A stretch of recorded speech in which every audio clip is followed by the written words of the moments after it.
Nation, what is up? It's already a crap show here, an utter crap show, but it's all my fault. We'll get into that. But we had 30 people already hanging out, ready for this. So stoked to have you guys. I'm sure we got a pretty good influx of folks from Cam's channel. So we've got Cameron from Drums and Drams with us. Cameron, what's up, man? Nothing, man. Just trying to keep it together tonight. Yeah, well, we're all hatless tonight. This is unusual. Yeah, normally Brian and I have 1.5 hats between us. Sometimes I'm wearing multiple pieces of headgear in a particular evening. Are you a hat guy, Cam? I would say I've gotten to be more of a hat guy recently, especially because of COVID. It's just like put it on and don't worry about anything. Right. It's like it's like the guys' yoga pants, right? Yes. Yeah. Although you could probably guess this, but I'm not against yoga pants on guys anyway. Just straight up. Yeah. I would wear gym shorts over them though. Let me be clear. It would be also a layered. I do not, and I think I would be. I would be hesitant. Yeah, I think I'm out. I'm out on the squirts. Tonight we have an agenda, a very simple one. We're going to chat with Cam for a little bit and get his story, which you guys know I'm a big fan of the stories. And then we're going to chat about tips we would give people who are just getting into bourbon. So before we get into the topic, I'll just give you guys a little bit of background on this evening, why I'm running a little crazy, a little behind. Tomorrow I'm going golfing. 8 o'clock tea time. Then I have a work event at 4 at my house. And today I was like, okay, I got to mow the lawn. So I'm going to run to the driving range after work, hit some balls, and then go pick up stuff for this work party tomorrow. And then I'm going to, come home, mow the lawn, do the live stream. And then I'm like at the store, and Alicia, my wife, was like, weren't you going to grill tonight? Like, that's what is for dinner. It's like 5:30. And I was like, wait, I was expecting, dinner will be ready when I get home. And she's like, no, you said you would grill. I'm like, oh my gosh. Oh no. So no. I like grilling meat, cleaning up the yard, mow the lawn. I've got a big lawn. So I'm like a push mower too. We're not talking riding, mowing the lawn. And then try and get the kids to bed and just run down here. I'm like sweaty and I'm covered in grass clippings. And I have not had any bourbon. So that's where we're at. And the internet sucks right now. Cam's coming off his stream, so he's already had a few pours. So he may get a little sloppy before. You got to catch up, Drew. Hey. Yeah. I drink fast, so it wouldn't take me very long. Brian, what are you coming in? Are you feeling balanced? You said you had crazy storms there today, right? Yeah, we had some storms. I wasn't sipping on anything. I was waiting just to see if the power was going to go out and the kids were going to freak out. But I did crack open a High Noon, our today's sponsor. Not actually tonight's sponsor, folks, but not objected to it. Drinking a black cherry High Noon, and also have a pour of one of my group's bullet picks. That we did. Nice. I think that'd be an interesting pairing. High Noon with a bullet chaser. I was going to say something. I forgot. Whatever. Oh, I was thinking maybe we should just do commercials for brands in hopes that they'll pay us later. That's right. Like, that's an interesting strategy. Just send them an invoice after a video and be like, hey, we did a commercial. You owe us money now. And just see what happens. All right. Just tell them Never mind. Go ahead. No, you're good. Trust me. Let's just move on. Okay, got it. All right. Well, let's hit them with our first bit. That's what are you drinking tonight? Cameron, that may be a complex question for you to answer, but why don't you hit us with what is in your hand right now? Okay. Right now, I have this Penelope Rosé Cask Finish Batch 2. This just arrived like 2 hours ago in the mail, and then I have 7 other pours also in front of me. Good Lord, Mark. Let's go. So, anyways. 7. So what were you doing on your channel before you jumped on, just so we catch up to speed? Yeah, so I had a bunch of different things I wanted to try, and it ended up being something old, something new, something borrowed, something blue. It kind of worked out that way. I'm getting married next month, so it's kind of fitting. Congrats. Yep. Thanks. So something old where I got these dusty Glenlivet and Glenfiddichs from the 80s. Wow. Where did you get those? The questionary market? Yeah, that's the one. Yeah. I got them from Fight Club. That's pretty awesome. Yeah, nice. Something new was this High Plains Rye, which is unreleased from Jim Rutledge, JW Rutledge Distillery. So I was down there and I was able to talk to one of his partners, and he kind of took me through the blending process for it. So this will be hitting shelves very soon. Cool. Borrowed, Drew. This is coming to you next. Oh, Charter. Nice. And then Something Blue was this sample of Russell's 13. So heck yeah. Oh, let's go. Yeah. What did you think of the Russell's 13? I hate that I love it. Love it. I want to have it so bad because I've been on such a turkey kick, and my hopes are minimal that I'll get it, but I will beg for a sample if I'm not able to score a bottle. I'll send you a sample. I have 200 milliliters of it, so I'll send you. Well, Brian's got more than that, so I'm going to coerce my partner into giving me some of his. But I appreciate why not both? Why not both? Yeah, exactly. I would do that. I guess I want to be honest. Speaking of which, Brian, you need to send me your list of samples you want from me so I can bring it down. Send me everything you got. Send me everything you got. Well, some of that is just unnecessary. Man, Cam just showed up that Old Fitz this week. I went to a bar and tried the Old Fitz 8, and I had a lot of folks say, "Oh, it's nutty." When I hear nutty, I usually think of Jim Beam. I usually think of like maybe it'll probably be gross and taste like peanuts. Very good, very creamy. Now I'm like, well, really? Shoot, now I want it, but enjoyed it. Man, I am drinking. That's fine. It was a good story. I am drinking a little blend. So this is my little blender bottle here. It is 50% Elijah Craig B521 and 50% Weller 107 and Madudes. That works if you're like, I'm not real big on the B521, which Cameron's not, which is kind of a funny story. But if you're not, like, just take 50% that and 50% Weller 107, or I think any other like decently aged, decently high proof weeded will do. It's a pretty killer 50-50 mashup, y'all. So I had it last night. I'm gonna have it again because it's delicious. Quite good. Who do we got in the chat tonight? Let me get in here. I know we got Tom 72 Lynch comments already. Oh my gosh. So good to see all of you. Well, we've got Julie Light in the chat. I think that's her first time in a Drew P. Whiskey chat. So, Julie, what's up? Welcome. The videos you and your boy do are pretty funny, pretty enjoyable. I enjoy the irreverence. Cheech, it's been a while since I've seen you as well. Well, it looks like Dan and Julie both are in the chat. We got Tom. I'm not even reading these because it looks like you guys are just having a great time, and I'm just trying to catch up with who's all in here. So just a reminder, if you guys want me to read anything, make sure you at me because I don't pay very close attention. It's hard for me to focus on conversation and then the conversation in the chat, which is why we have our boy Tom Lynch, wrench extraordinaire, doing his thing, helping us out. But 66 folks, glad you all can join us. It's going to be a good chat tonight. And again, I apologize for the internet. The fault is mine. I will fix it before the next live. Unfortunately for Cameron, he's victim of it tonight. All right. Well, then the second bit we do is, what did you pick up this week? What bottles hit your shelf? I'll start. I got in on that Blue Run 14 release on Seal Box yesterday, so I had that shipped to Tom, as I do because I can't have Seal Box shipped directly to me, and I'll pick that up on my trip, which hopefully we'll do a barrel pick at the end of the trip here in a couple of weeks. Yeah, absolutely. Squad, I can't officially announce barrel picks yet. We've been approved for 2. And we're just trying to get Blake to give us the go-ahead on the timing. So, if you like barrel picks, smash that like button. Amen. So got that, and then there was one. I thought there was another thing I got. Nope. I had said that I was getting the Obtanium light whiskey, and that was headed to me. It is now here. This is a 16-year-old. I'm going to taste it later. We'll talk about that.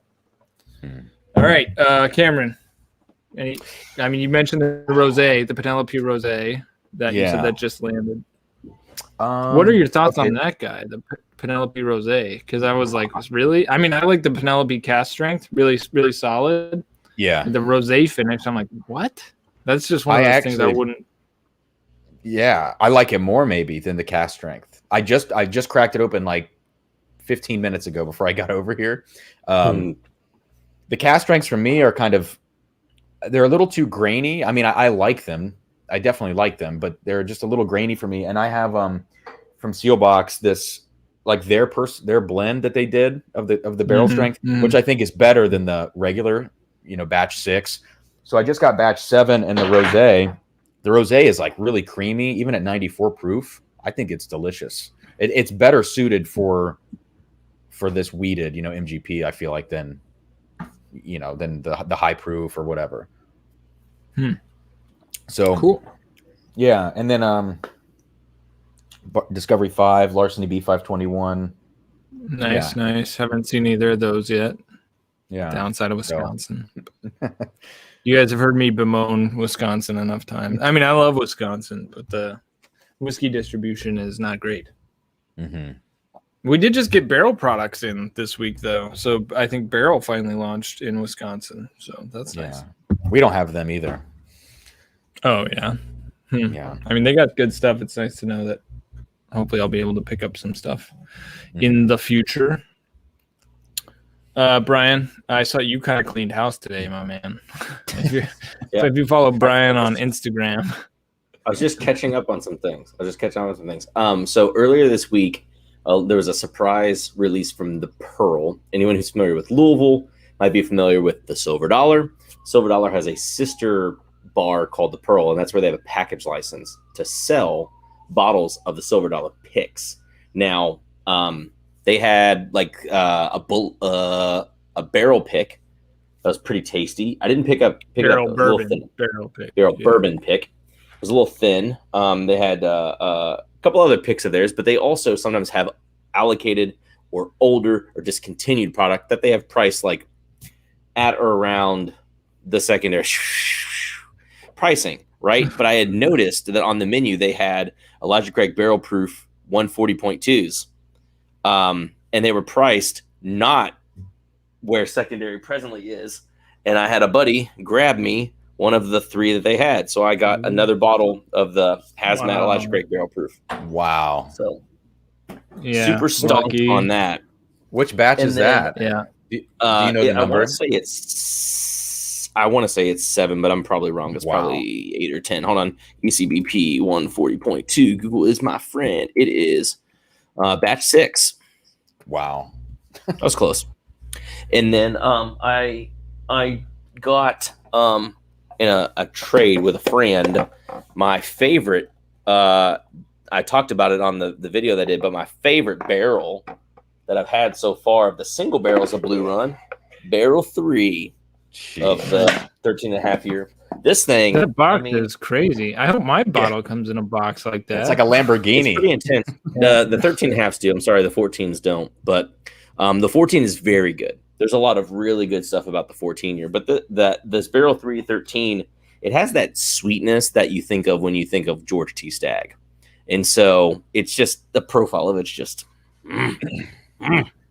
I'll probably go back to it when I pop it and be like, this barrel sucks. So that stuff is pretty assuredly Barton stuff, right? So I know Jason's talked about it and be like Barton, and there are probably other folks too. I like to say I have a decent palate, but I don't want to say I have the most educated palate. So when I taste it, I don't pick up Barton necessarily. The single barrels have been a little bit mixed. Now, someone correct me if I'm wrong. Discovery Batch 4 did have Barton in it, though, didn't it? Mm-hmm. It was the undisclosed mash bill. It had Heaven Hill. Like I think we assumed it was Heaven, and then was it Barton was the third one? So was it 13-year-old Barton? Do you have that there, Drew? Yeah. Is there a 13-year product? Which one? Sorry, you'll forgive me, but which mash bill is Barton? What's 74-18-8. what, yeah. 74-18-8 is 13 year. That's 55% of the blend. Okay, so then The undisclosed that one being is 15.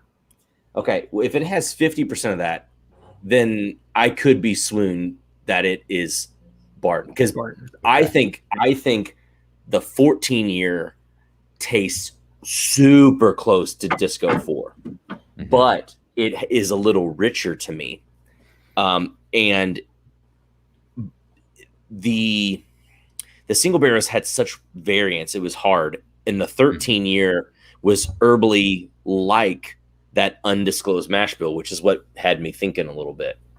Now, I still, with any of these folks, I still don't know if it ever says that it's a single distiller. Right. But if it's straight, they are marked as straight bourbon whiskey. Does that mean it has to be from a single distiller? I don't know. Yeah, I don't think so, but yeah, I think like I have a 14-year on the way too, and I'm going to be curious to see what it says on the bottle and how it tastes. And I'm going to put it next to, Sam Houston 14 and kind of see what the comparison's like. But yeah, I'm curious because when I watched your video, I watched Jason talk about the 13-year, and I've watched some other stuff too about Blue Run, and the tasting notes don't sound like Barton to me on the small batch products. Yeah. Which it's like, what else would they put in there that's older than the age statement besides Dickel that is that high of an age that they could blend in with it? I don't know. Yeah. And I got curious on the 14-year because there was an orange note. You might remember that if you saw that video, but there's an orange thing about it that just for a second I was like, hold on a second. If you told me there was Dickel in a blend, I would say this note is that. Yeah. Yeah. But it doesn't say that, and everyone says Barton, so I'm like, I guess I have to chalk it up to like being a fluke and just having some citrus. But anyway, it's a Kentucky straight. Like the 14 years Kentucky straight, so it's definitely not true. Dickel. So it's not it's no Dickel. Yeah. It's a solid bottle for sure. Definitely worth a pickup. All right. I think we're already down the rabbit hole, which is fine. Love you guys. Appreciate it. Geek out pretty hard. But today we're actually supposed to be talking about tips for noobs. So we're like talking about the undisclosed mash bills and well-aged Barton under private labels. Is Elijah Craig barrel proof if it doesn't have a B on it? Yeah, the good old days. Not that the new old days are bad. All right. Well, let's just get into some. Cameron, let's talk about you, man. You and I had a little chat the other day. We just got to know each other a little bit more off air, and we talked about how we got in the whiskey tube. Started making videos pretty much the same day. Two guys with dark hair, similar builds, similar T-shirt choices, dropping videos the same time. You'd have thought we were the same guy. But anyway, what prompted you to get into it? And just share a little bit of your evolution in whiskey. Like, how'd you get into whiskey originally? And then what ultimately prompted you to start making whiskey vids? Yeah, I think obviously the first introduction to whiskey was at college parties, and that was Jack Daniels and Wild Turkey. And then down the road, I would keep a bottle of bourbon in the house. Pretty much always Woodford. Like I always had this thought in my head that Woodford was a classy bourbon. And I think a lot of people kind of have that word reserve on it. Yeah. Yeah, right. I think a lot of people, like, you go over like the $30 price point, which in Ohio, I think it's probably like 35. I can't remember, 32. And it's immediately like, oh crap, this is premium stuff, So I always had this association with it. And I would keep like a 1.75 in the house. And that was what I would have on the rocks. And I was a big beer drinker, craft beer, stouts and sours and IPAs. And like, I didn't do too much with like palate development with drinking beer. Like, I kind of knew general things that you would expect from different styles, but I wasn't picking out notes. That was not, what I was trying to do. And eventually, like, I'm a full-time percussionist, and I tour a lot and I travel a lot, and I would go to people's houses, and they were always like you go to like a professor's house if you're at a university doing a class, or you go to like a presenter's house if they've hosted you for a concert. and they're like trying to pull out nice bottles, and everybody's pulling out scotch, and they're trying to give me scotch, and I hated it. Like just I couldn't stand the stuff. And one guy in particular had like took me through an entire peated flight, and I was like, dude, I can't handle this, you know. But eventually I ended up sour beers. Eventually I ended up in a hotel room in West Palm Beach doing this gig, and it was like me and two other guys, and someone brought a bottle of Lafroig 10, and we vowed to not leave the room until the bottle was empty. Oh man. And we had no water in the room and no ice. Like this was the night of hell, you know. And by the end of the night, I liked Lafroig 10. So yeah, it was an acquired. You probably felt good enough. I mean, although I think if that was the night I had, it'd probably be coming out my nose at the end of it. I might like it up to a point, and then I might hate it forever. It was bad. It was and like trying to teach the next day was a disaster. You know, it was a tough situation. But anyways, that kind of got me into scotch. And I got home from that trip, and I went out and I bought a bottle of Lafroig, and that was the summer. It was 2 years ago, so summer of 2019. And I started occasionally buying bottles, Glenmorangie, Quinta Rubin. I was a big scotch drinker first. That's a great one. I really like the Quinta Rubin. And then eventually, like, I went over to bourbon when, I don't know, like I got more heavily into it when COVID started, but I was into it a little bit beforehand. And I probably since COVID started acquired like 200 more bottles and spent too much money, you know. But that's kind of my intro. And when I started drinking a lot of scotch, I was watching Ralphie and watching whiskey.com. And then when I went over to bourbon, it was Jason, it was Matt Porter, and a couple other guys. So nice. Yeah. And then, so what prompted you to be like, well, I guess I'm going to make videos now? Yeah, I had this whole, I wanted to make videos before COVID happened, and I wanted to start a scotch channel only because I never imagined I would be drinking bourbon until my financial situation changed with COVID and all my gigs went away. And I was like, well, if I'm going to buy stuff, it's got to be cheap. So it's going to be bourbon. That was like the impetus to drink bourbon, you know, or more bourbon. And I just thought, like, I had this project at the time called Project Percussion. I love alliterations in titles. I'm a total geek. And so I thought, okay, well, let's do drums and drams. And at the time, I didn't know Jason existed. I was only a scotch drinker. And when I started my channel, I got so much crap about that, man. Really? Like you're just knocking off Jason. I was like, I'm sorry. And then I found out that he lived 20 minutes away from me. And I was like, this is just not a good look, you know? You're gonna start getting his mail. I know. Yeah. Like, I don't know, man. It showed up at my door. I guess it's for me now. Exactly. What on your journey have you, like? I mean, you've been deeper into bourbon for only a year or so. What are some of the ones that have really kind of captured your fancy? Your go-tos, the ones you find yourself reaching for. That's interesting. I mean, I think it's changed so much along the way, which is such a cop-out answer, but at the beginning, it was the stuff that was really sweet, and obviously Buffalo Trace products fit that, and you really base things off of availability and perceived value. And then for me, like tasting oak in a bourbon was something I had a really hard time with. I didn't understand it until I tried a Knob Creek 12, and I think along your journey with Scotch bourbon, the minute you discover a new tasting note, like I would get obsessed with that note and try to track it down in different bottles, and I would continue going down rabbit holes. So eventually, like, I kind of made my way through all the predictable type notes, and I've circled back around now. And I mean, I love all the Dusties and BTAC and all that stuff. Like, I'm in a phase now where I'll happily drink 5-year MGP, depending on the barrel, and Dusty scotches and stuff like that, like kind of off-profile things and store picks, because I think by and large, when you taste so many hundreds of different whiskeys as we all have, like, you start to realize it becomes kind of predictable, you know, and you want the stuff that's unpredictable, which are the store picks or, you know, whiskeys of years past. So, yeah, I get that a little bit. I think Brian's that way, but I've also kind of settled in to the things that I'm like, man, I just love this or that. Like, I'll go back to Henry McKenna or Russell's Reserve. single barrel, which there's some variability in that, but there's generally a standard profile. And then the Elijah Craig barrel proofs, and I drink an inordinate amount of those. And then the Knob Creek 12s are great. I really love the Knob Creek 12s. So like I'm drinking a lot of those stuff, and then some of the more funky flavors. I'm like, I know that if I pour this, I'll enjoy it, but I'm not going to enjoy it as much as I would enjoy this other thing that I'm craving right now. So I find myself, drinking, I do a lot of tasting on these streams and, getting samples from Nation and whatnot. And certainly I love to explore.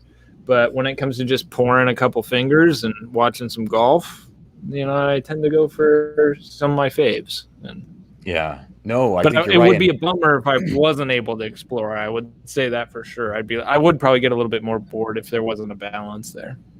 Yeah, I think it's so weird, or just so not weird, variable as you go through it. For me, I mean, I know in 2 months, come back and ask me what what I find interesting or what I'm drinking. It's going to be totally different. But I do think, like you're saying, there are constants for me. In my mind, my not ideal price point, but acceptable price point is like $70-$80. I'll go up to for like a drinker, because I'm not drinking enough per day or per week to where an $80 bottle is like a bad investment. It's like a luxury to be able to consume good alcohol. So Elijah Craig Barrel Proof is my go-to. It really is. And the 2019 batches are my favorite batches. Some other things too, but Young MGP fits that bill, and some Starlight picks as sippers. Yeah. So I don't know. What about you, Brian? What interests you right now?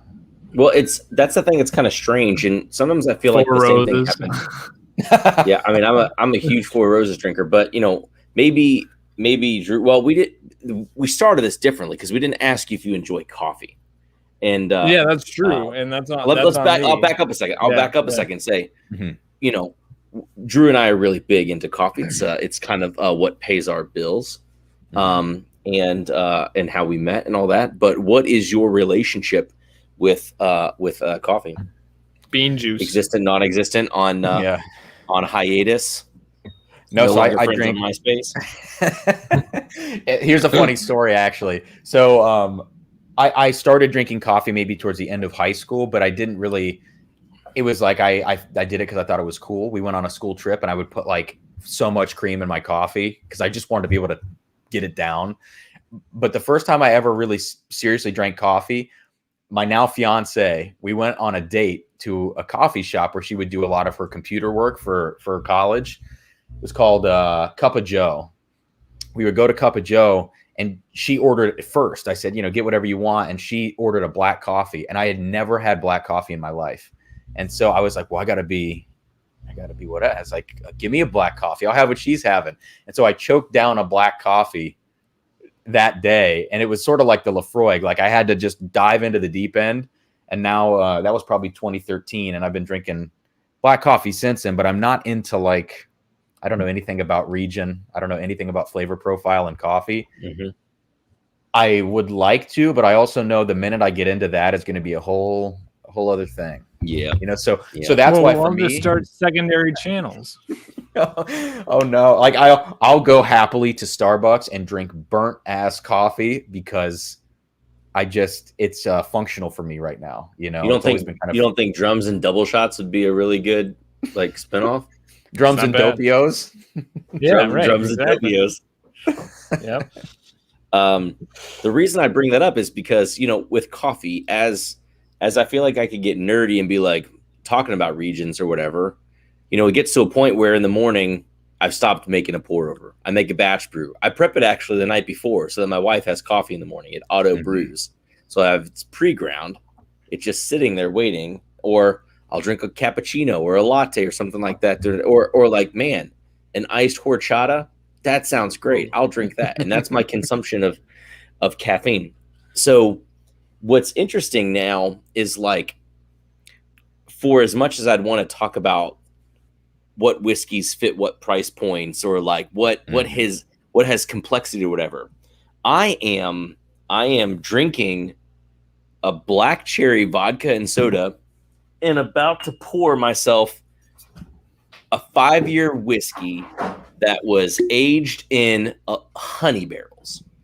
So what's weird is I feel like you just find in life, whether it's because you just like things that are comforting and good and not challenging in some way. If you find yourself in an industry or something you have a passion in, sometimes you just want to find versions of those things that just hit the spots, and they don't have to be anything. They don't have to be stimulating in any specific way. So, it's weird to me because I could critique this, but like, why would I do that? And it's weird that, but at the same time, I also feel like I try and protect myself. I'm like, well, Brian, you really gonna skew yourself into like liking terrible whiskey? And I'm like, I don't know, maybe, but it's still good. I don't know. I mean, it's a guilty pleasure. It's a guilty pleasure that bourbon or rye, because the rye is even better than the bourbon, that whiskey aged with honey or in a barrel that had honey in it is addicting. And so, big fan. So I'm, cheers to myself tonight. And let's be honest, none of us can afford Bellmead honey, so we're going to go with Starlight on this. Well, Brian's got a Bellmead honey, so he actually got it. The lottery for that one, so lucky on that. Nice. Well, yeah, I think at least you got it from the distillery and not on secondary. Right. Yeah. Gosh, I think you're right though, because in whatever you do, for me, it's music, and when I drive home from whatever I'm doing. When I take a road trip, I don't listen to anything in the car. I drive in silence because I can't stand to listen to music. You know, podcasts. I do it all day. Well, I will listen to some podcasts. Okay, all right. But I'd say half the time when I'm driving, it's totally silent because I just need, I need to give my ears a break. And same thing with whiskey now. It's so funny when you find yourself tasting and critiquing. Brian, like I am fully stocked on honey aged Starlight Rye. Let's go. Well, I was gonna pop, if people were interested, I was gonna pop I have the Tokai finish, which is a Hungarian sweet wine. You got this too? I got it right here. Let's go. Let's do it. I'm telling you, like the Starlight stuff, I have debated whether I'm going to do a review of any of the bottles or not, because on a review, they don't do well if you sit and pick them apart. But I have 12 different Starlight picks because they're all so good when you're just drinking. I mean, the bourbons, I think we can admit the bourbons aren't quite there yet for the most part. The maple syrup is there. But the finished bourbons are just luxury at an affordable price. And that double oaked rye, that one double oaked rye was pretty good. Yeah, dude, that's a killer bottle. Entry proof double oak rye. I'm sitting here pulling Starlights out of everywhere. That's Me where, too. I'm not grabbing. Yes, I'm not grabbing at Stags. Right. I'm sitting here grabbing. Well, why don't you guys? These things. Before we get into our topic, why don't you guys pop those Hungarian whatever it is, and then you can taste that while you do that, while you prep that and you assess it, and then you guys can talk about it in a minute. I'm happy to take the back seat in today's live stream. I don't normally do that, but it seems like you guys are best friends now. So no, sorry, no, it's okay.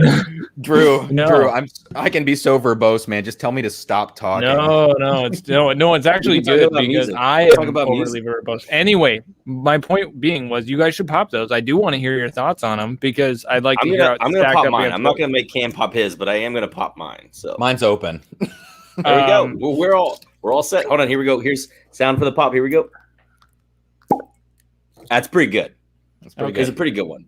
Now, while you pour and taste, I'm going to tell the people what I thought of this Obtainium light whiskey. Okay. Yeah, do it. All right. So I have the floor for just a second, and then you take the floor back. Crazy sweet, y'all. Very sweet. Caramely, butterscotchy, hot as balls. I mean, it is hazmat. It's 70.3% alcohol by volume. It's delicious, though. I mean, you were talking about finished stuff, whether that be in honey or maple syrup. This almost tastes like that because it's that sweet. I mean, it spent a lot of time in the barrel, but they're used oak barrels, probably bourbon. But it tastes like a well-aged bourbon, except until you get to the finish, and there may be a bitter note there that's kind of covered up by the heat because it's hard to taste. So I'm gonna pour myself a little bit more and dilute it down. But generally, Really, really solid stuff. And this 375 milliliter was only $35. The full bottles, the 750s, were $60 for 16-year-old whiskey, which is a great value. As long as it's good, which it is. It's very good. So I know a lot of folks have been talking up this Obtanium light whiskey, these releases, and it is worth it. It's quite good. I also have their Polish rye, which I really like that as well. So Cat's Eye Distillery doing some really dope stuff with their sourcing. Hats off to Gene Nassif, mastermind over there. It's a good time to remind everybody that the show is sponsored by High Noon. High Noon Sunsets. It is the gluten-free, no added sugar, 100-calorie vodka and soda drink with a flair. All right, no free commercials. No free. Well, I guess I gave Obtanium a free commercial, but you basically did. High Noons are great, What's but up, they Mojo? did not pay for this. Blessed ups. That's yep. Cheers, my dog. Welcome into the Parker's Heritage 2019. Is that the orange curacao? No, that was the rye. That was the 8-year rye to Charfwag. Right? I thought the rye came after the curacao. Pretty sure it did. 2019, I think it's curacao, and then 2020 was 2020 was heavy char, the bourbon. Heavy char. Yeah. So 2019 is probably the rye. I think you're correct. And then 2018 was the curacao. Oh my god. Well, it doesn't matter. It's not even what he's talking about. So, what is he talking about? Did he say? Oh, yeah, Jack Daniel's JD Heritage 100 proof. Got it. All right. So talk to me, guys, about what you're tasting in this. And why don't you repeat for the good people what exactly it is that you're tasting? All right. So this is. You got it. They might. Well, we should double check what the barrel is. So this is FB0572. Mine is FB053. This is a Prov's pick. Do you have the distillery pick? Yeah. So these are, but they'll be still similar. So these are rye whiskeys, finished in Tokai barrels. So Tokai is a Hungarian like dessert wine. So it's still wine finish, but I don't think it's overly wine like. It's just. I actually don't know. Mine is 107.8 proof, 5-year product right there. Yeah. I've got 108.4 on mine. And I think, I don't know anything about wine. I know that noble rot is a thing, especially with Sauterne and Tokai. So, we're dealing with a noble rot dessert wine, whatever that means. That's right. What does that mean? Brian, no one knows what it means, but it's provocative. There we get the people going. Oh man. Fresh crack. I honestly don't know what I don't even know what I get on this fresh crack because mine is kind of soft. There's something there. But it's like, I mean, it still smells like graham cracker and like some sweetness. I honestly can't get a lot on this fresh pop nose unless that's what I don't have a. No, you're on. I think you're there because I have. What I did is I poured one of you guys' double oaked. I poured, some of the double oak pick that you guys did because I don't have a standard rye whiskey to compare this to, which I need to get from Starlight. But this is the closest thing I have besides the finished stuff. The double oak is really, it's really got a lot of mintiness to it. But it's really sweet as well. And the Tokai, sweet spearmint. Yeah. The Tokai is like, it's not as honey as the honey finish, but it's also got like peaches and apricots and stuff and a lot of vanilla. I don't know. Yeah, it's creamy and decadent. I feel like if there is any of that spearmint characteristic, it smooths it out as if it's as if someone's got a pack of the cheap Wrigley's spearmint gum with only 5 sticks in it. And you're not chewing it, but someone opened it and you're smelling it in the air. All right. But honestly, now, at least this one, as I'm sipping, like it's kind of breakfasty in terms of like some of that maple and vanilla, but it does have a little bit of oak that I'm getting, which is not actually something I feel like I notice on Starlight Rise at all. So that's kind of nice. But I think mine too has a little bit of sourness, like sour the apricot peach fruit quality is actually really sour on the nose.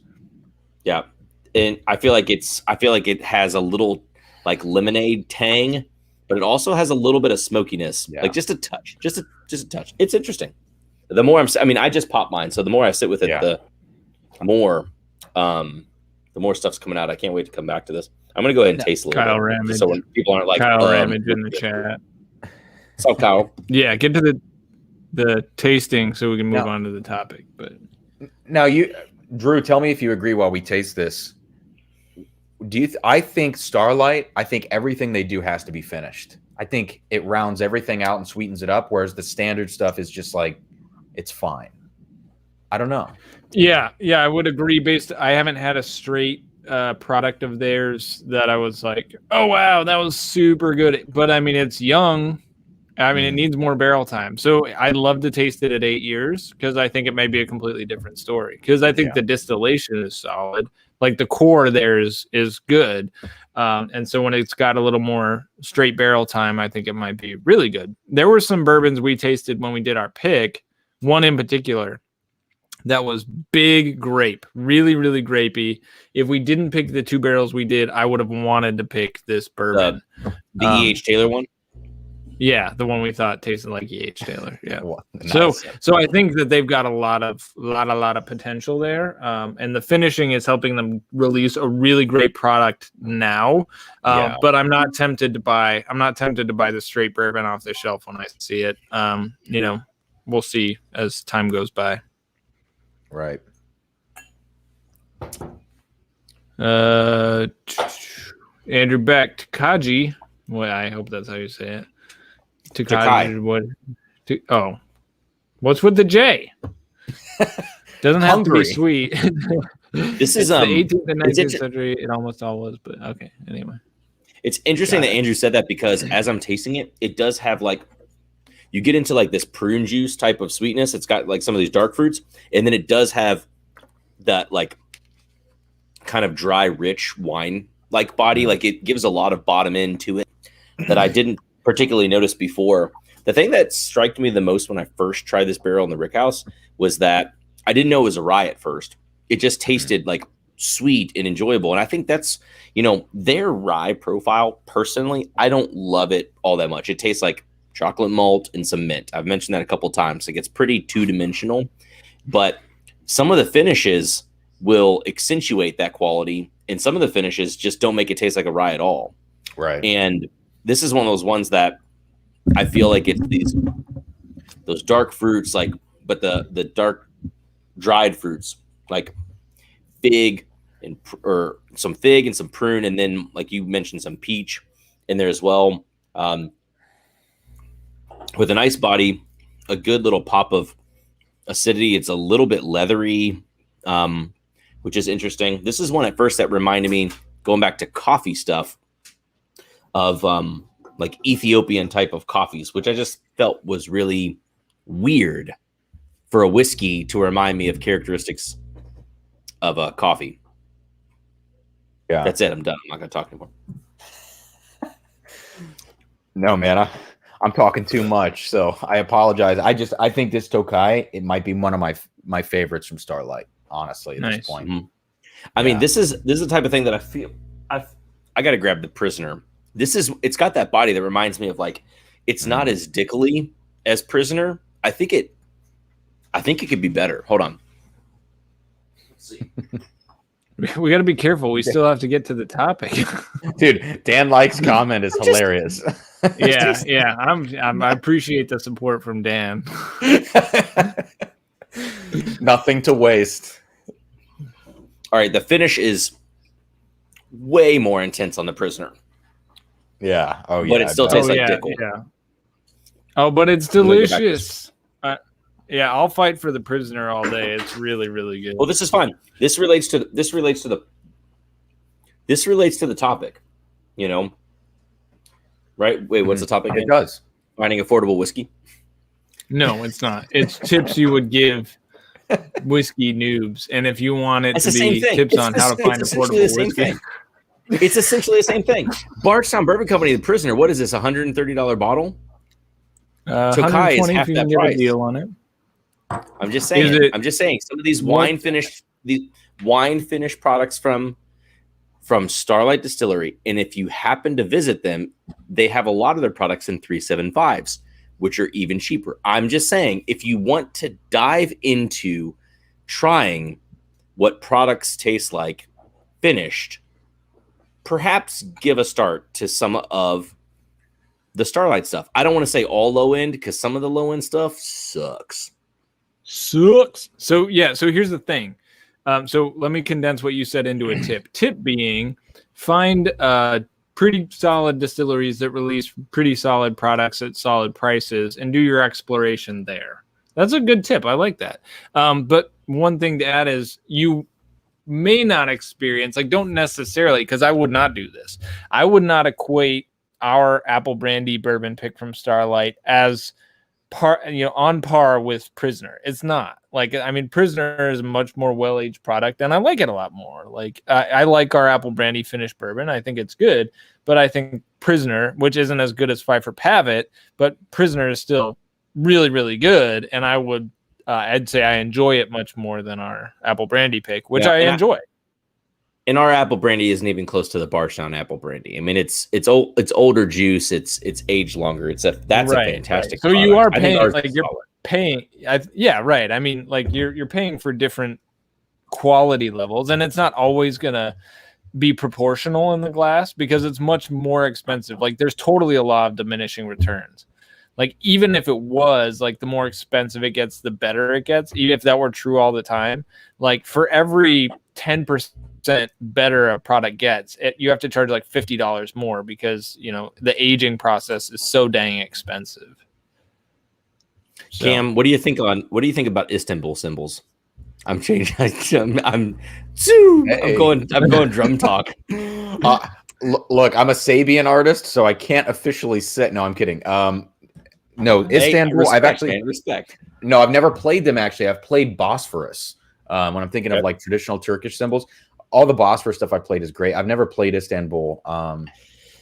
It might not be there anymore. When I was in Cincinnati, when I was in school in Cincinnati, I played in a lot of bands when I was in there before moving back here, and there was a drum house in like northern Kentucky, right there in Cincinnati. So I mean, still a bit of drive away from you now, and for all I know, COVID could have wrecked it.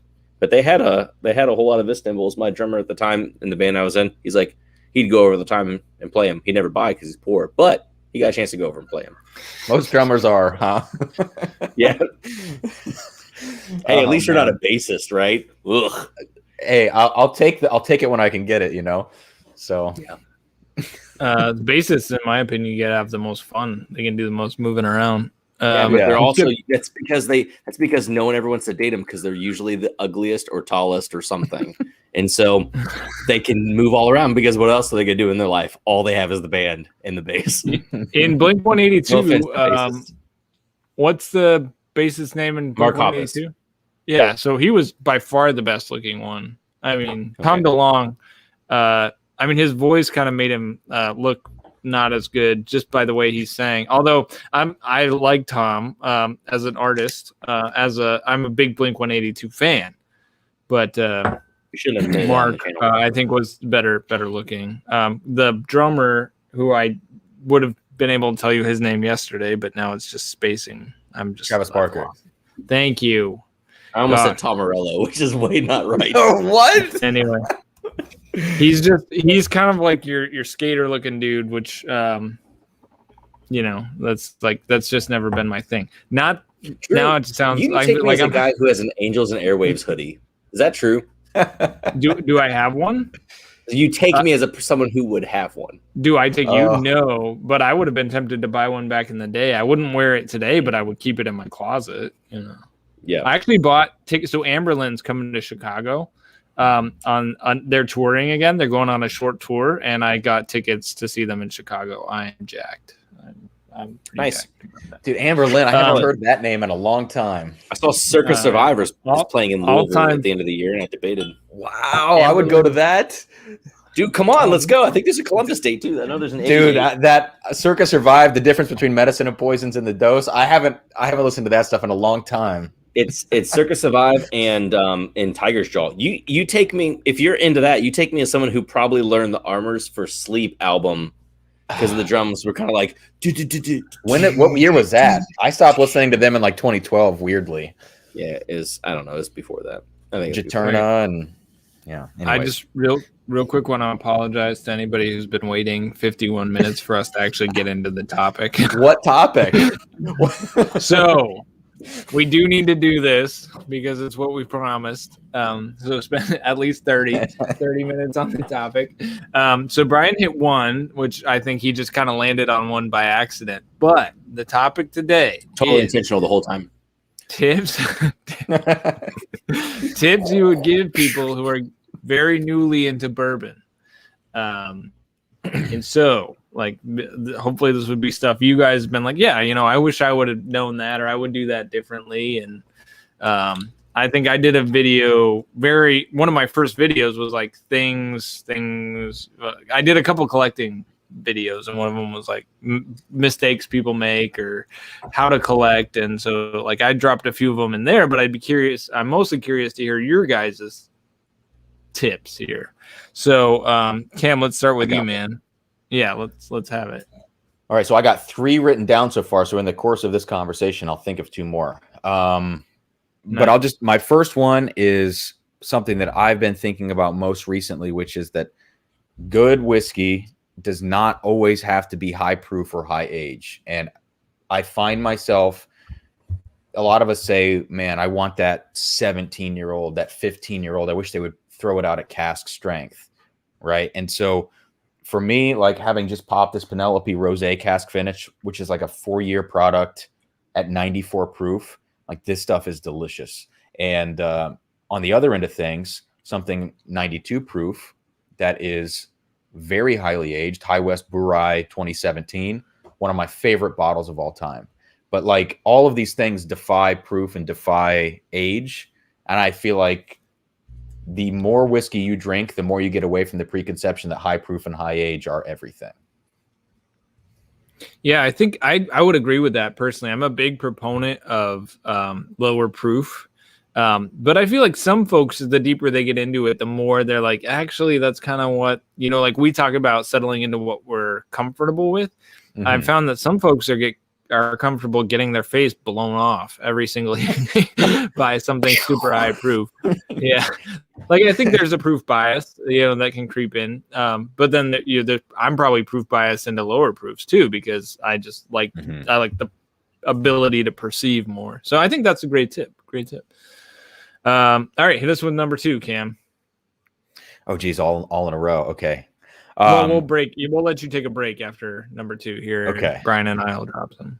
Number 2 is actually the kind of the thing we were just talking about with the Starlight stuff, which is what you like is what you like at any given time, So that changes for me where my guilty pleasures have kind of varied. But right now it's all of this young Starlight finish stuff, young MGP that are good picks, Backbone, some of that stuff, and Dusties. Like those are my guilty pleasures right now. So what you like is what you like, and don't let reviewers or articles or any other crap sway that, or price points either,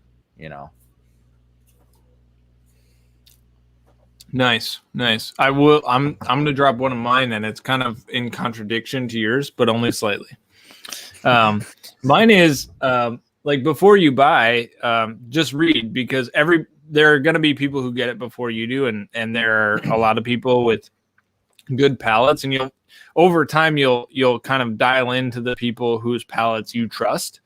And so if somebody releases a review and you've come to trust their palate against your palate, like you find they're pretty similar, then you'll be like, oh yeah, I should probably try that one, or oh, maybe that's one to avoid, because you don't need to have everything. Like I said, there are bottles on my shelf that I actually like. I've started giving stuff away to my local friends because I'm like, well, I'm just not going to drink that. Like I've got so much whiskey, an inappropriate amount of whiskey.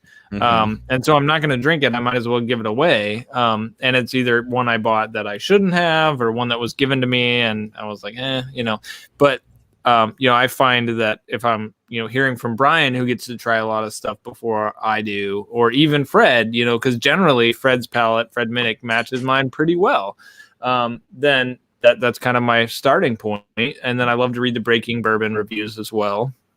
I just find it really, really helpful. And then, of course, there's all the whiskey tubers, and some of them might be able to get the product before you as well. A lot of folks get stuff sent to them to review if they're like a review-centric channel. And so, yeah, I definitely take advantage of the infinite information machine you have on the internet before you spend your hard-earned denarii. Yeah. Brian, hit us with a tip. Are we doing 5 collective tips? Do I need to reserve like lesser tips for? So I asked Cam to prep 5, but we're gonna just go until we run out. So now we'll just go in a circle until we run out, and the first person to run out loses. Oh shit! Okay. Let's make it competitive. Oh no! Don't do this. One tip that I have is to not be afraid to add water. So, I feel like regardless of proof, regardless of flavor, I still think that there are things to unlock when you add a touch of water, even if it is, if it's low proof and you can tell, maybe not, but don't be afraid, especially, sometimes even pours that are in those 115s, whether they're cask strengths or not, even Russell's Reserve 13, right? For some folks, they drink the high proof that we were just talking about. It's not a big deal. Yeah. And for some, they're like, oh, that's my money zone. For others, man, that's still hot. They're drinking Blanton's a lot of the time. You know what I mean? And so don't be afraid to add a little water to that and see either what it does, how it changes, because ultimately, there's going to be a lot of different sides that you might be able to pull out of that whiskey to really see what it can do. Yeah. Nice. It's a good one. Yeah. All right, I'm gonna do one right now, and then I'm gonna contradict it on my next tip. So cool. We'll get around to the contradiction. But mine right now is which is so cliche, but don't overlook what's on the shelf. And this is totally area dependent. For instance, in my area right now, Remus Repeal Reserve will just sit on the shelf here, and I know it's $85. But for what you're getting at that price point for what's in that bottle, it's a crazy deal. It's great. And everybody in the area knows MGP, and for some reason they still let it sit there. Yeah, when I don't know. Discovery 3 shows up and it's gone in an instant. So it's like, what is going on here? I don't know. But in other areas, light whiskey sits on the shelf. Polish rye from Obtainium when I was in Iowa. It's like, why is this just sitting here? It doesn't make sense. No, it does not. So I mean, just because it's on the shelf and is not super allocated, or just because you can get it, doesn't mean it's like an everyday thing. Maybe extraordinary. I had one and then I just spaced on it. Maybe I've got rush brain. No, it'll come back to me. It's my turn, and I'm not gonna lose this early in the game. It's not a game, no. No. Yeah, I was just gonna say, like, bourbon's not worth more than other things. So by that I mean, like, it's not worth more than your wife or your spouse. It's not worth more than your kids. It's not worth more than It's not worth more than having some money in the bank account. Like, you gotta be careful with how much you spend and then how much time you spend on it. Like, for instance, today I was running crazy. My wife and I have a really big weekend. She's got her first art show on Sunday. Nice. And I was like, I gotta get to this live stream, and it's like, if we weren't having you on, Cam, I probably would have canceled, because I was like, there's just a lot of other stuff that we got to do. And so it's like, sometimes you just got to pick your battles, and choose what you're going to prioritize. And bourbon's just not worth it. It doesn't beat out a lot of much more important things, although it feels like it, because we feel some level of status with the bottles that we have, or it's the thrill of the hunt and the score and looking at your collection and pride in that. And then you just enjoy drinking it. Like, all of those things can elevate its value in your mind above what is appropriate. Yeah, no, that's probably the best piece of advice we'll hear all night. And it's an added layer too. I mean, the consumer deals with what you're talking about, and then the whiskey reviewer, I don't know about you, but I don't have a regular schedule. I know you have a regular release schedule, but for me, it's like I feel this pressure to just continue putting stuff out. And in the last 3 weeks, I've put out nothing because like things exploded around here. And that's a whole other story, but life got in the way. And I felt like so much pressure about that, about like this channel. And I owe things to the patrons, of course, but like the regular audience, it's like, no, they're all my friends or people that I've seen in the chat, but like this shit can wait. I mean, that's the name of the game, you know? Yeah. 100%. And that's one thing. Yeah. You're right on. And the one thing I told Brian when we were starting, the podcast, and I've been open on my channel about, is like, sometimes it's just not going to happen. Because I've got 3 kids and a job, that is pretty demanding, and, just other more important things, like try and get it out on a regular basis. And as you said, if you have a Patreon community, you got to make sure that you're delivering content, because they're kind of paying you to do it. But there are other ways to do it too. Like sometimes it's just like, well, I'm gonna go live, squad, and tell your Patreon community I'm just gonna go live and tell you what I'm drinking tonight. And we'll get back to the videos as soon as we can. But Nation and the Whiskey Tube community is the folks who get on here and watch these videos. They're pretty swell people. Yeah. All right, Brian, your turn. Yeah. So another one that I have is that while whiskey as a whole, or like in the movie Neat or whatever, touts that it is supposed to be a drink it however you want sort of thing, there are people who will always make it seem like they are better than you.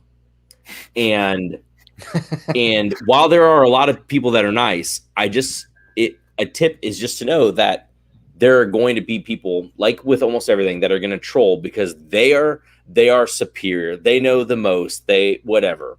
And I just want to make it clear that you just revert back to what I said in the beginning, because whiskey is supposed to be a drink however you want it sort of thing, whether that's on ice, with water, low proof, high proof, mixed with ginger ale, Coke, or whatever.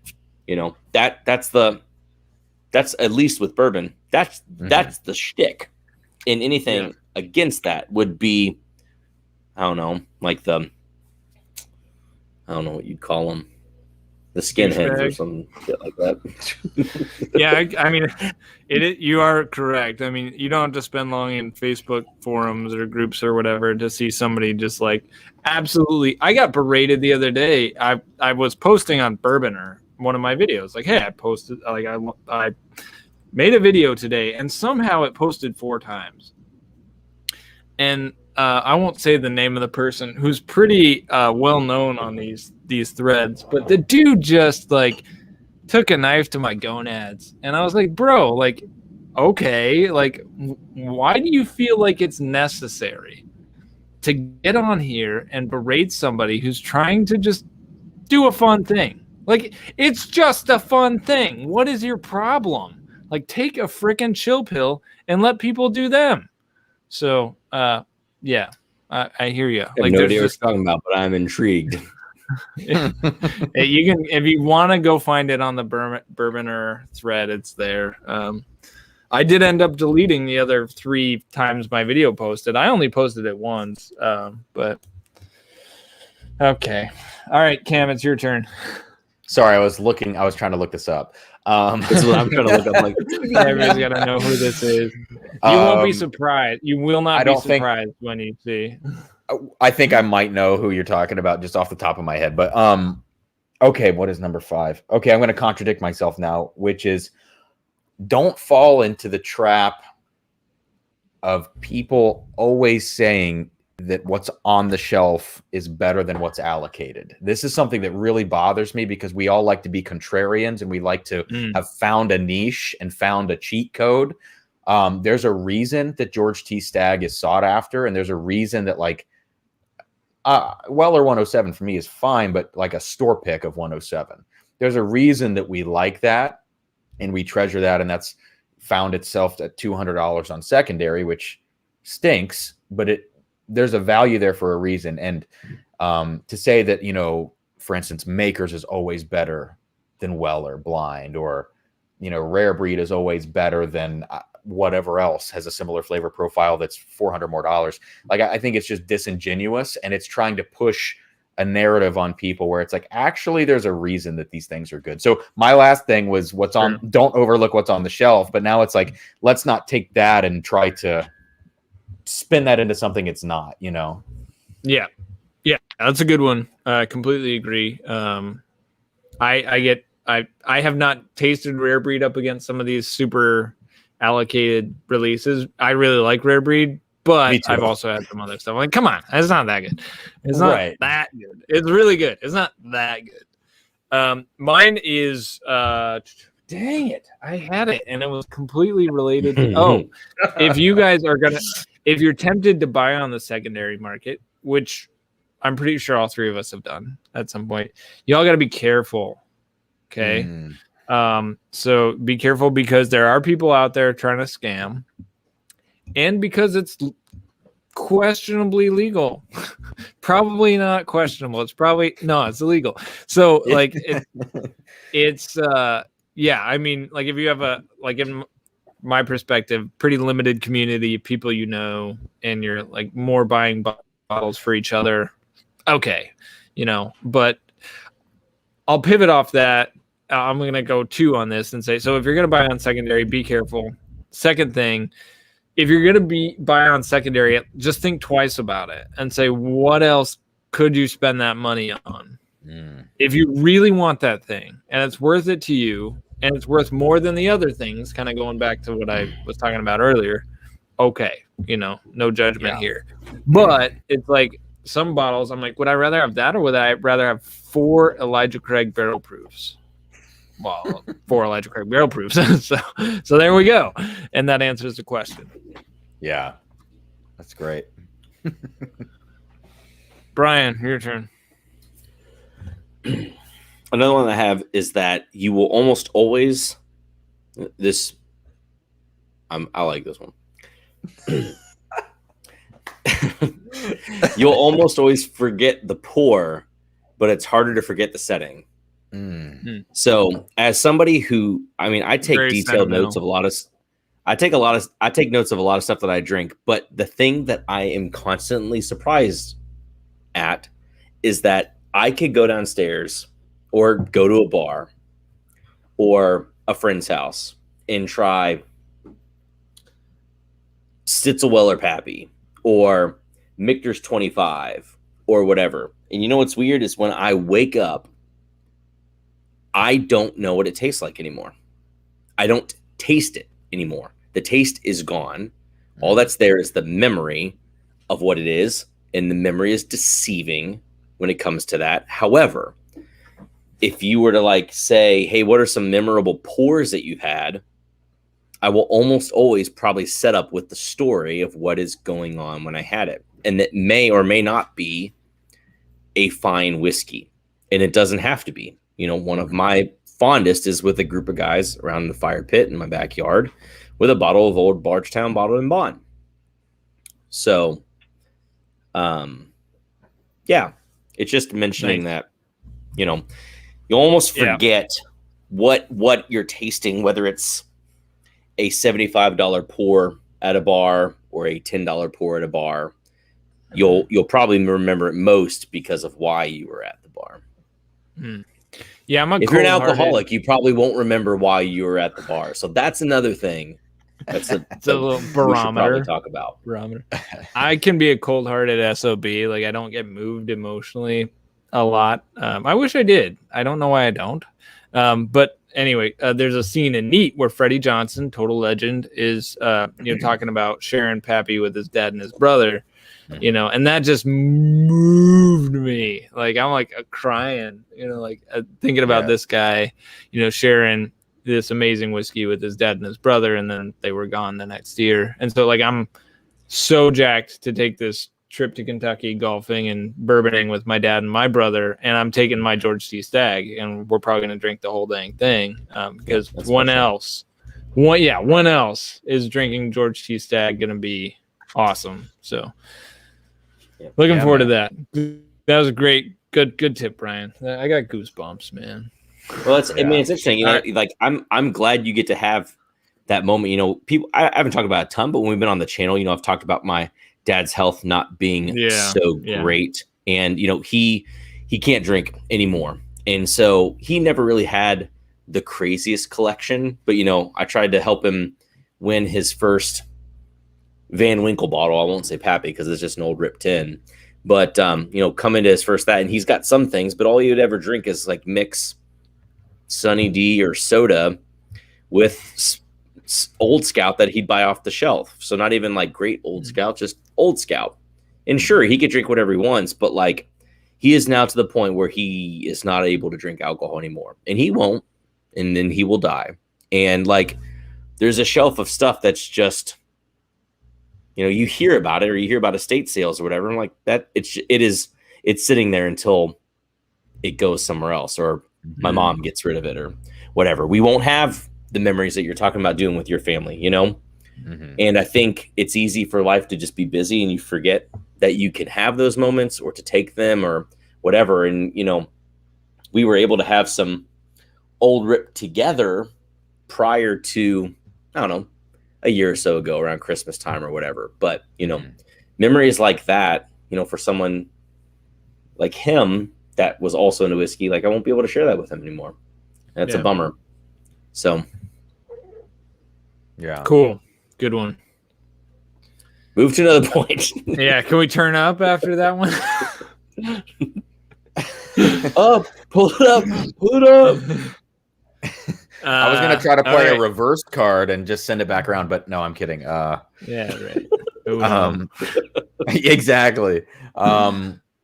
It's fine. There was something. I don't want to steal something from the chat, but no, do it. If there was a good one, might call it out. out. Don't even give him credit. No credit. I don't. Anyways, no. I'll dropped a good one from Fred on there. Fred. That's it, man. But yeah, this guy's a legend. Fred's a great friend of the channel. I'll throw it up here. That's the one.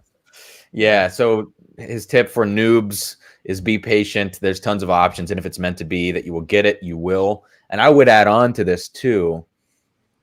I don't know that this, in my mind, this makes sense. I might say it out loud and it might make no sense. It's like, not only be patient and build your collection patiently, like you don't need to shell out thousands of dollars every month because of FOMO. You can miss out on things and it's going to be okay. But also just like drinking less enables your collection to last longer and enables you to be more patient, right? And like, I went through a phase, admittedly, like over the last year when I got really obsessed with bourbon.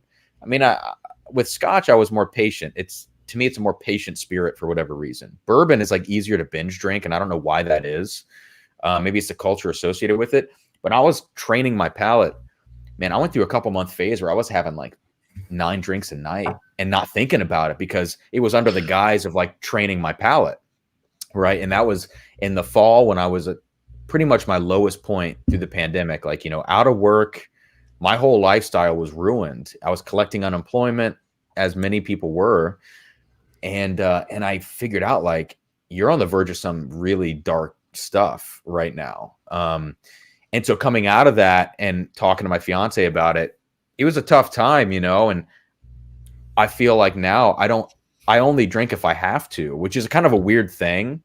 Like, it's almost become a job, which is a better place for it to be in many cases. But the less you drink, the longer your stuff stays around and the more you can enjoy it later, you know, and it all has to do with patience, I think. Like, I trained my palate, I felt like, very well in a short amount of time, but at what cost? Right. So I don't know. Yeah. Now I'm just reflecting. Yeah, I mean, I would agree with you. I like whiskey so much. It's easy to drink, and particularly when I'm stressed, it's easy to drink a lot. Yeah. And the best thing to do is just tell somebody. Like, if you're thinking I might have a problem, just tell somebody. Like, especially somebody who cares about you, who lives with you, like your fiance, your spouse, whatever. Because like the times where I'm like, babe, I'm drinking a lot. Like, it's not like I'm not totally, you know, butt faced here. I'm just like, I'm leaning too heavy on this, so I'm going to take a break now. And I wouldn't take a break. I don't have the self-discipline to really take breaks really well without accountability. So, you know, then it's like she's there and she would be like, "Why are you drinking?" If I'm drinking, I'm like, "Because I have a problem." And that's when you got to go see somebody. Because if you say I'm going to take a break and you can't, you've got a problem and you need to go talk to somebody. 100%. Great. So let's see if we can find a fun one here. Yeah. Okay. So, educational tip here is try and buy, a standard entry level bourbon from as many different distilleries as you can, or host a tasting to just broaden your palate. Like, get a feel for what's out there, because that'll help you decide what you like. It's hard in isolation to decide, do I like this or do I like this? Like, when you taste a bourbon on its own, or any whiskey on its own, it's going to have particular merit that day, but it's hard to compare it. It's hard to decide how much you like it compared to something else unless you actually taste it next to that thing, which is why like blind tastings are so fun, and you're so often surprised by what you like in comparison. So one of the ways I broadened my palate very early was I would host whiskey nights with my boys, and I would give a theme, whether it be bottled at Bond, whether it be Highland Scotch or whatever, and say, everybody's got to bring one. You got to tell me what it is, so none of us duplicate it. And then we would have 10 different bottles there of a similar theme, and then, try and decide which one we like the best. And it was awesome. So that's kind of 2 tips in one. One, taste as many things as you can without getting into alcoholism. 2 would be host whiskey nights and do them themed. So, you only have to buy 1 bottle. Your friends only have to buy 1 bottle, but then you all get to taste 10 bottles, and you all get to leave with a bottle. So it's a win. And when you talk about those times, whiskey nights with friends are amazing times. And COVID sucked because we didn't have it. Thankfully, Whiskey Tube, while not the same, love you guys, but it's not the same, a decent substitute.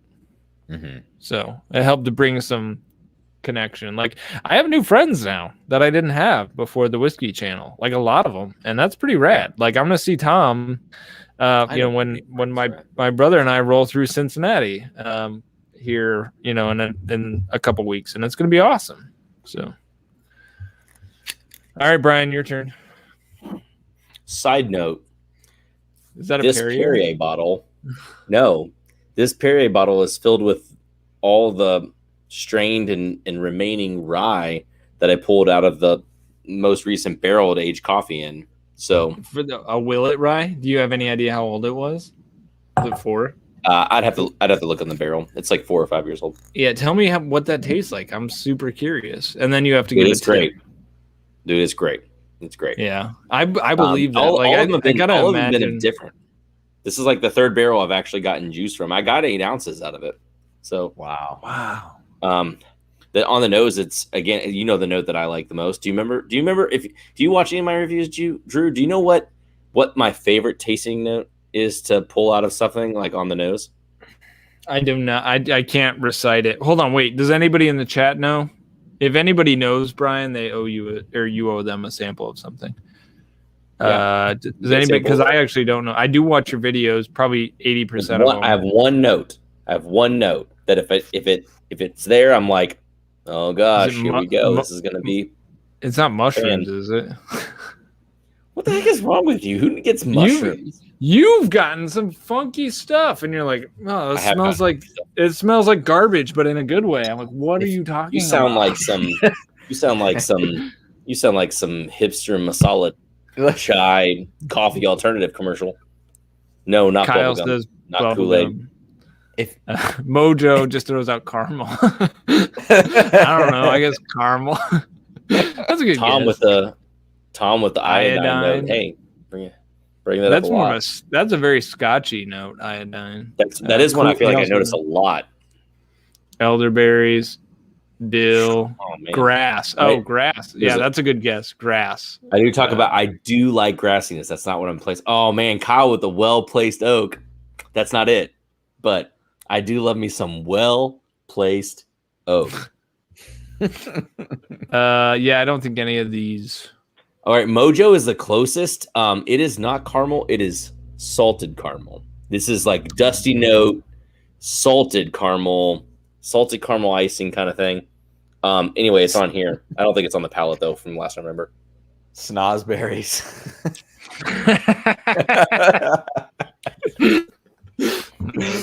it's good though. It's good. I think it might be one of the low rise. It's not super spicy, so it's like it's really creamy, a little bit of mintiness. But I got to imagine when there's only a little whiskey left in that barrel too, and it gets jostled around, that it picks up some more aged characteristics from that. It's so good. It's so good. Cool. So my other point is another cinnamon one. I'm sorry. And it's, but I keep coming back to it. I see it a lot in Louisville all the time in the Louisville groups, whenever stuff drops or it's fall whiskey release season and everyone's like, well, where's my whiskey? Relationships matter. That's, relationships matter. Whether it's people that you end up getting connected to, you see it's Bourbon Night folks, what's funny, it's Bourbon Night is so huge. And I feel like a lot of things they've been able to review have been because Perry, right, has been able to help them find stuff. Isn't that the same Perry from This Is My Bourbon podcast, right? Who's like, all right, no let's get up there in viewers or whatever too. He's doing his own thing, but to an extent, Drew, it's the same thing with you and I. Like we do entry proof where we're on here now, and people are like, but Drew, and people are like, who's this guy with the flowers on his shirt? And it's, but it's about, you have these different relationships for either who you meet in the industry or someone's like, hey, this is in my market, you can't find it. Or like, in your case, folks tossing out samples to you and letting you try stuff to so get many 100 samples, whiskeys. Or, in the very real sense of like, you actually form not because you need something, you just form a relationship and get to know the people who run the stores who literally would be out of business if people didn't buy alcohol from them. Yes. That's their livelihood. Like, and if you just are a patron because you want to be a patron and you want to see them succeed, it's kind of like the same thing that Cam said a little bit earlier. If you have patience, I feel like there will be something that plays out for you in the end. Maybe not what you expect. And I mean that literally. Like you might be like, oh my gosh, I'm going to get Pappy 20. And you get Old Soul 15. So, yeah, dude, I completely agree. I wouldn't having those relationships. I wouldn't get anything in Wisconsin if I didn't have a good relationship at a local liquor store. Like I get a decent amount of, kind of middle tier special releases because the allocation of the B tax and whatnot is so slim, so minimal. But I've got really good relationship at a particular liquor store that I frequent whenever I can. And they'll deal me, something every 3 months, Michter's 10, Michter's Toasted. It's Michter's a lot actually, but I got Master's Keep Rye, Cornerstone from those guys. I actually got a Willet 10-year small batch rye a few years ago from those guys. So like that was probably my best pull ever. So 100%. Like, it sucks to go into a liquor store over and over again and ask for, hey, do you have this? Do you have that? And then bail and you don't buy anything. Like, maybe you'll get lucky sometimes, but then you're kind of like, it's kind of a douchey move. Like, it's better, like, just pick a liquor store, meet the people who own the dang thing, buy a buttload of crap from them whenever you're hosting a party for work or whatever. Go buy your High Noons and your White Claws and your, your craft beers and whatever from that squad. They appreciate that. And so then they know you're also the bourbon guy and talk to them about bourbon. Like one of the things I do at the local places, they don't actually know whiskey. So I tell them, hey, try and get this, try and get that. And I don't buy it all, but I tell them this will sell. If you have this, you will not have it for very long. And they appreciate that. They want to know that stuff because I'm making them money. So, boom. All right. Next point. Yeah, I kind of riffed off yours. Now it's Cam's turn. Basically, was stealing. All right. This is number 5. And then after this, I guess we're in bonus rounds. I feel like we've done a pretty good job already, but we'll keep going. My fiance might kill me if I stay on past too long, but we'll see. My last one or my 5th one is MSRP doesn't tell the whole story. And that goes both ways. Like, you know, a lot of people like to say, I will not pay above MSRP. And I just think that's like a silly sentiment. The MSRP is priced that way for so many different reasons, you know, and a lot of that has to do with the distiller's cost in the entire equation. And then obviously you get distributor in the middle of all this. But, you know, something like Russell's 13, when it does end up getting a value on the Fight Club market for 350 to 400, like that might drop to 300 and it might level out, but it's never going to go below a certain number. And so if I found it go up, right. And so if I found it, like what I'm going to say in my video when I release it is probably something along the lines of like, based on the taste and the profile, I'd pay up to 120. Based on the current market valuation, I'd pay up to like 150, 170, you know, but that doesn't mean anything because the MSRP is 70 and I'll never find it for any of the prices I just mentioned. Like, so this is all just like make believe, but the MSRP doesn't tell the whole story.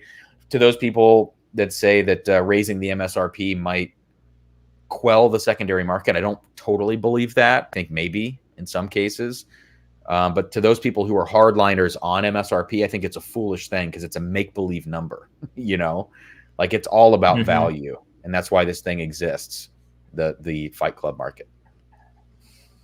Nice. Yeah, somebody asked the other day on Instagram, an Instagram poll, like I think they said, what did you pay or what would you pay for the Brussels 13? And I dropped a number and they're like, are you serious? And I'm like, well, that's what I would pay, like, to get it. Like, and that's how I try and do my what bourbon should you buy videos where I go through the distillery. I'm like, this is what the MSRP is, but this is what I would pay. Like, this is what I'd be willing to shell out for it. Now you do your own value, you know, assessments, and generally I would pay less than other people would. Like, I generally won't go as high as the secondary market. There have been bottles I've been trying to get, like Old Prentice Eagle Rare. Yeah. You know, like Eagle Rare from Four Roses. I would love to have one of those bottles. Old Crow Chessman, but I just cannot bring myself to pay secondary values on it. It's because it's, you know, $700-800. And so I'm doing the value assessment. What would I buy? Well, my wife and I need a new mattress. We haven't had, this is super personal, but we haven't gotten a new mattress. It's too long. So we could use a new mattress. $700-800, new friggin' mattress. And so if I ever told my wife I dropped $700-800 on a bottle and didn't get a new mattress, guess who's not sleeping on any mattress? This guy. There you go. Well, and I don't know about you, man, but like for me, now that the channel actually makes money and there's like a Patreon and everything, I just tell myself the only money that gets spent on liquor, the highest amount is what the channel makes per month. And if for some reason there's like a bonus amount of money that comes into my life, some of that, but like no amount of my regular paycheck anymore. And I know this is a whiskey tuber thing specifically. No amount of my regular paycheck will go to bourbon anymore because, you know, it's good to set a limit. And I would have never set a limit for myself before I made money on the channel. But now it's easy to say, like, the channel pays for itself. That is my upper tier, you know? Yeah. Yeah, I think that's part of it. And I mean, personally, I'm trying to, like, I just bought a new GoPro thing to use for the trip here. I'm trying to level up, like, do some new kinds of content. So I'm really eager to see how Nation, guys, subscribe if you're not subscribed, because here over the next month, I'm going to start dropping stuff from this trip. And I want to see how people respond to it. Do they like this stuff? You know, the conversational stuff, here's my hot take on these whiskeys. Or are they also interested in some more experiential stuff? So looking forward to that. But I do agree with you. You just have to, like, put boundaries on, and boundaries that work for you. It's different for every person, different depending on what your personal income level is, and how you approach your hobbies. Like I tend to spend more on whiskey in the winter than I do in the summer because I spend a lot of money on golf in the summer. You know? So it's like it kind of ebbs and flows based on what I'm focused on in the moment. Okay, I gotta come up with a tip. We're nearing the end of the well. We're in the bonus rounds. Yeah. I'm sure I can come. Let me just look at my stuff here because I'm sure I'm gonna get a spark of inspiration. It's gonna come. You'll get inspired or angry. Oh, yeah, no, I got a good one. I mentioned broadening your palate with distilleries, but also different spirits. Like, don't get locked in. And I love bourbon, but yeah, I got these scotches from the Scotch Malt Whiskey Society, and they're incredible. They're so good, and I'm like, gosh, now I'm just gonna drink scotch for the next couple weeks because it's ridiculously good. And things like Armagnac and well-aged tequilas and rums. There's so many killer things out there that it's worth just branching out from time to time and being like, oh, this is completely different, but it's completely delicious.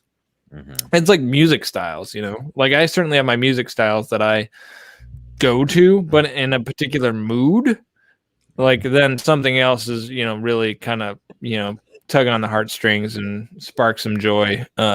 And whiskeys or spirits, I feel like are very similar. It's like I have whiskeys that are mood whiskeys. That are nice to have, and other spirits can play that role as well. Brian, I'm pretty much tapped out of what I have, but there was something I heard yesterday that I feel like I want to bring up and see if it has context to what we're talking about, because I heard it. And it keeps playing in my head, and I keep trying to figure out like its particular application to us or to whiskey or to whiskey tubers or whatever. So I forget what the guy's name is. I think his name is Darnell, who, if anyone watches I guess he's on the Food Network, but in Louisville, there's a place called Super Chef, which is like a breakfast food place. And I think there's a guy who, the chef there is Darnell. I might have the name wrong. But I remember the name because this weekend, my in-laws, we visited them, and they're like, hey, do you know blank, blank, blank? I'm like, no. They're like, oh, he's on the show, and he's like Super Chef. I'm like, oh, yeah, I know where Super Chef is. It's down the street from our work. They're like, oh, okay. That's like all they had to say. But then I heard on the radio on my drive home, he was on there, and he was talking about this other show he was doing that was not on Food Network or whatever it is. It was, I'm assuming it's on a local TV thing, but he was like, I like that because I'm able to pull some of my some people from here and get them involved in the show, whatever. And I guess it's about soul food cooking. And something that he was talking about was curious like chicken to see waffles. where this is going. Yeah, so just hear me out. So he was saying something about chicken and waffles. And he was like, but like, I'm not going to do an episode. He's like, but I'm not going to do an episode about chicken and waffles. He's like, because if we have to talk about tasting notes of what's better among chicken and waffles, we've missed the point already of what we're doing. It's the same thing if a pro basketball player has to talk about shoes, then he's not doing it right. And I'm like, hold on. There's an application here, but I've actually yet to actually dive into it to figure out specifically what the application is, because we are people who are on YouTube and we have people in the live chat and we talk about tasting notes. But what I think he's talking about, what I think he's referencing is that it's easy to get tied up in, this goes against something that you said, Drew, finding the differences of distilleries and what you like and figure out the nuance. That is really hard for some people. No. Oh yeah, that's true. And I'm trying to figure out what the application is to whiskey of what are we doing? Well, it's not a competition. Are we doing a disservice? Are we complicating it?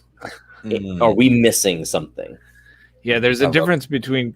So C.S. Lewis, Total Baller, talked about like joy being most full when it's expressed in the book The Four Loves. You may have read it, maybe you didn't. But he talks about like it seems to be ingrained in human nature that when we truly have affection for something, we want to share it with people. We want to talk about it. We want to like pick it apart. We want to revel in that. For instance, sex. I'll leave it there, but that would be an example. there are things in life that you just like, oh yeah, I just want to stay in this moment. And even like if you're just drinking whiskey with the boys, like you're like, oh, you don't just drink it and you're like, keep it to yourself. You're like, you're like, oh my gosh, this is so good. Guys, try this. This is amazing. Or when you're eating a meal out and the whole family's around, you're like, guys, you got to try this. Like, this is fantastic. Because that shared experience seems to be part of human nature where we're just like, wow, yeah, joy is fully consummate when it's shared. So like if we're on sketchy grounds here, different applications can be made. But bottom line is, I think there's a big part of that in the Whiskey Tube community. We started making videos not because we liked videos first, but because we liked whiskey. Certainly, in the picking apart of the products, it can get a little like, whoa, should I get it or should I not get it? But I think the advice I would come back to every time is whenever somebody shares their opinion, it's just their dang opinion. Like, I disagree with Cameron about Elijah Craig batch B521. I disagree with Fred, and vice versa. Like, that's going to happen. There are things that we extract joy from that others won't. And that's okay. It's like no problem on their part for not liking it. And it's no problem on my part for liking it. It's just is what it is.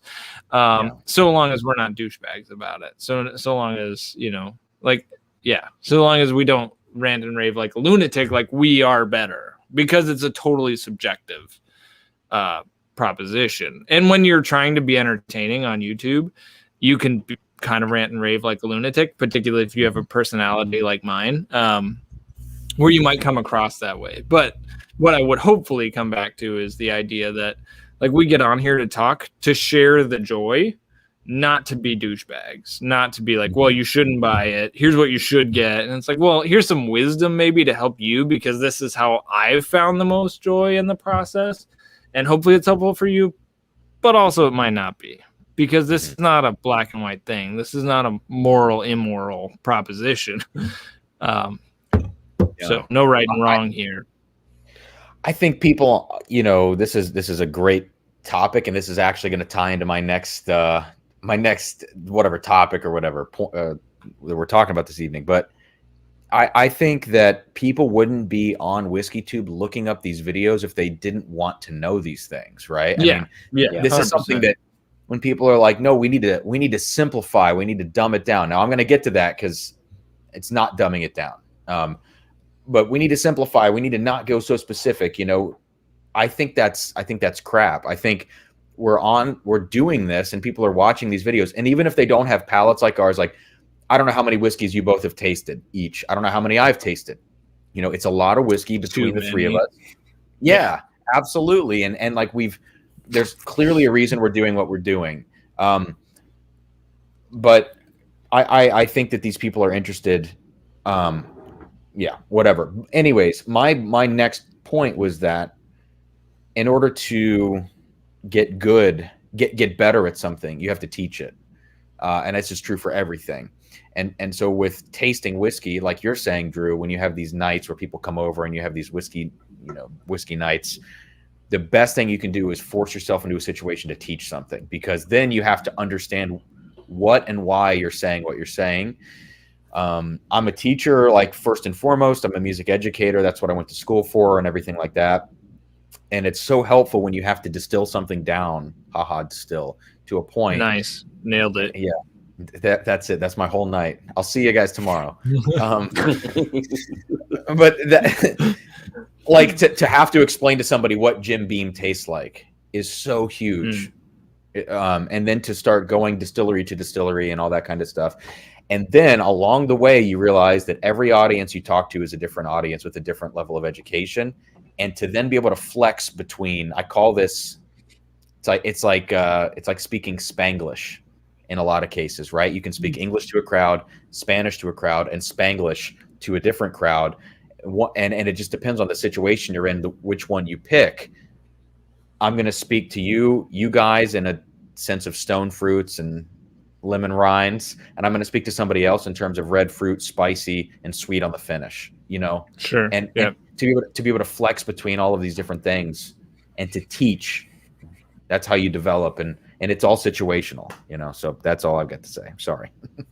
Yeah, no, I mean, jumping onto the whiskey tube thing, and the question of what should you do with your channel, what's the right way? Like, it goes back to drinking your bourbon. It's like, do you, dog?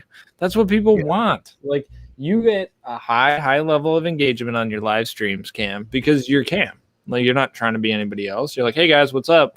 I'm gonna taste these whiskeys and we're gonna hang out. And people love that. And like, if you're faking it, or you're like trying to market, like I'm gonna build the brand of me and I'm gonna present it to everybody.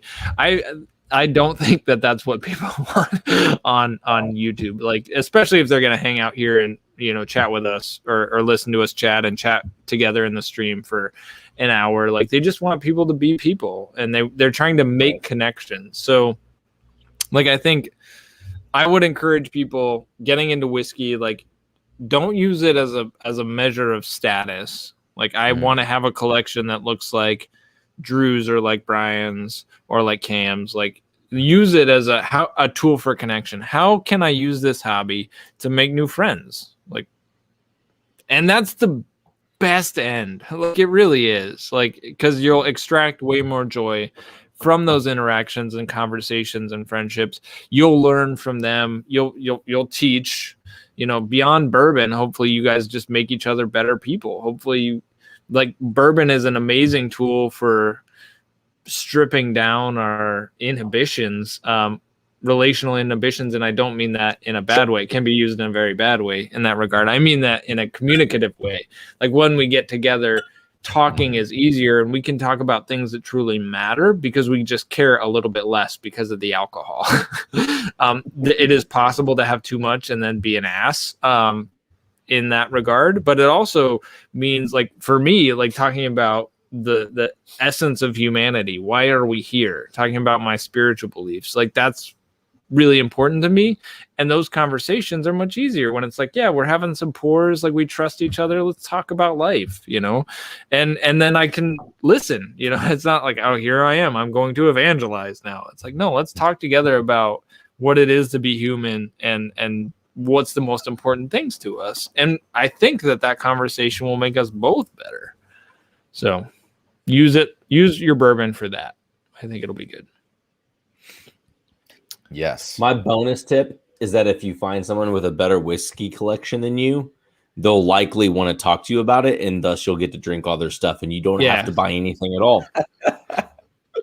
That's a great tip. I feel like we should wrap the topic on that tip. Find friends that have more bourbon than you. So they say in golf, like, you should play golf with people who know, or who are better than you, because you'll learn from them. In bourbon, you should drink with people who have more bourbon than you. Yes. Man, Drew, thanks. And Brian, thanks for having me on tonight. You guys. Dude, Absolutely. It was awesome. Yeah. Great conversation. And we did, I think, get to our topic, and we picked it apart. I mean, we did a solid 55 minutes on tips for noobs. So I think that was worth the price of admission, which was free. So, and if you didn't notice, not to jinx it, I haven't had my camera stop and freeze a single time so far. Yeah, I mean, you guys have frozen plenty. Not the audio, thankfully, but your video is frozen. But that's my fault. That's the internet bandwidth issue. Yeah. Any parting questions, things from the chat? Dank observations that we should hit here, squad, before we sign off? Here's Dan's just been gold in the chat today. Let's see what he says here. I'd bet half my money that people giving notes either haven't tasted or wouldn't recognize the spice, fruit, flower, etc. on its own, much less in whiskey. Half. Nice. It's pretty good, Dan. I think that may be true. There are some kits that Lene, or isn't that how you pronounce it? The nosing kit. Du café. Yeah, I'm pretty sure you pronounce that Lene, right? Yeah. Lene du café. They make nosing kits for both whiskey and for coffee that'll help you dial in that smell. That's helpful. Tasting Yeah, it's hard to go out and like just bite a rose. You might have an allergic reaction. I probably would. Drew, do you all have a Le Nedu Cafe at Stone Creek? We do, yeah. Have you smelled the coffee one and been like, this doesn't smell like coffee? Honestly, it's been probably 3 years since I hit that thing. If you're there tomorrow, did you say you're off tomorrow or did you say tomorrow? I gotta swing by the office because I'm throwing that like cafe. Next time you're there, just pull out coffee, which I think is like 23 or something like that, and just smell it and be like, this doesn't smell like coffee. Every time I smell it, I'm like, this is not. Well, this is 100% not coffee. But then someone came in the office and I said, guess what? I'll give you $1,000 if you can guess what this is. And she was like, it smells like roasted coffee. And I'm like, I quit. I'm clearly you're too deep. You're too deep into it. Well, so here's the thing with Brian and I, though, is we smell so many different coffees and they can smell so dramatically different. Like, so it's like there is no smell of coffee. There's a smell, like there's the Yankee Candle, like vanilla latte. Like that kind of smells like when I think of standard, like coffee aromas, I think of like Yankee Candles. That's what I grew up with. But most of the time, my coffee doesn't smell like standard coffee smell. So I don't know. Yeah. Just shoot me a text whenever you're around the kit and you get to smell coffee, and just let me know your experience. Will do, man. Will do. All right. Okay, Nation. Thank you for tuning in and for hanging with us. Hopefully you all enjoyed. We're just shy of 2 hours, which is about how long we run. Don't forget to watch back live streams from weeks past if you so choose. We had a great show last week with Joe Henry from J. Henry and Sons here in Wisconsin, which has been tragically underwatched. It was a really great show. I think you guys would enjoy it if you're on here now and you're like, what do I do now? Well, you go watch that live stream. Also, there's information down below on Cameron's channel. That guy right there, his channel. You can get in the show notes below. There's notes on Brian's channel, Abandoned Bourbon, where you can watch Brian. And then, of course, my channel, but you're already here, so welcome. But Cam, thanks for joining us, man. Thanks for taking a couple hours out of your week. Tons of fun. We'll do it again soon. But the rest of you guys, don't drink too much. Stay healthy, stay safe, and remember to keep it neat. So long, everybody.